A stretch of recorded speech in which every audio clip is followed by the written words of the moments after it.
What up, y'all? Tina here. I know it's been a long time. I took some time off because it was my birthday. I went on vacation, but I just watched the Marvels, so I want to give you guys a little review on it. This is what I'll say.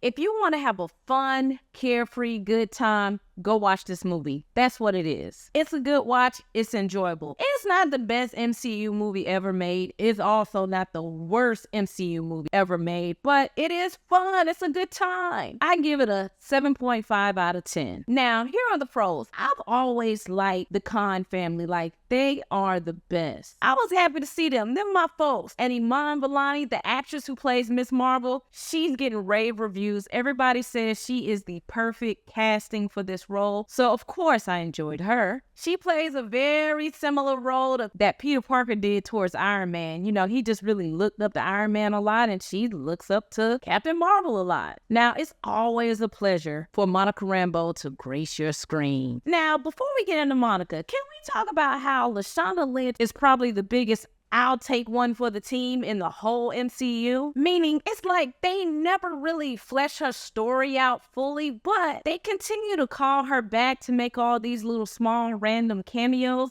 And that's quite surprising because most actors don't want to do that. Like, after a while, some actors will be like, okay, when are y'all really going to give me a meaty role? Because y'all keep calling me in to play these little 5-10-minute parts here and there. Seems like they're kind of always using her as a tool to further these movies along. But with the way that this movie ended, I think she may have a very expansive future moving forward in the MCU. We'll see. Who knows? But back to Monica. I love Monica Rambeau. Always great to see her. She was the nerdy, smart woman in the clique, but don't get it twisted. She wasn't playing no games either. I actually like Carol a lot more in this film. To me, this film is way better than Captain Marvel 1. I probably only watched Captain Marvel 1 one time. Will never probably watch it again. This movie, I can see myself watching it a few times. And they made Brie Larson a lot more digestible. I honestly hate that she gets all the hate and the flack that she gets because this movie really wasn't as bad as people made it seem. And I hate that she's so down on herself playing Captain Marvel because the way they changed her character this movie, I actually look forward to seeing her in the future. So Carol was definitely a lot better in this film. The VFX was great. The switching was seamless, and yo, I fell out when I seen the scrolls. What?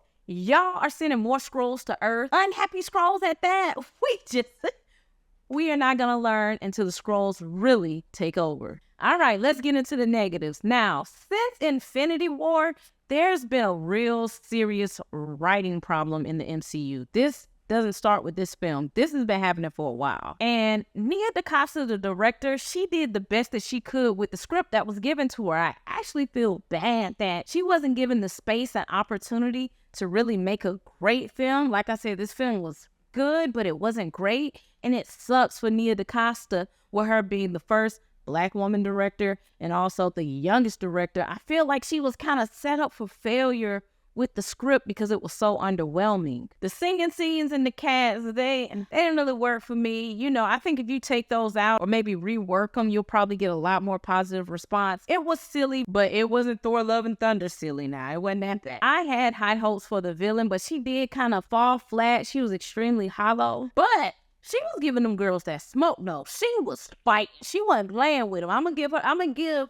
Dar-Benn that. She was throwing them hands. We just didn't really get a lot of depth from her or her story, but that's okay. Every Marvel villain doesn't have to have a deep dive. So I'm okay with how they handle her in this movie. If you're looking for some deep, thoughtful movie, the Marvels ain't it. This ain't it. Okay? Tell y'all up front.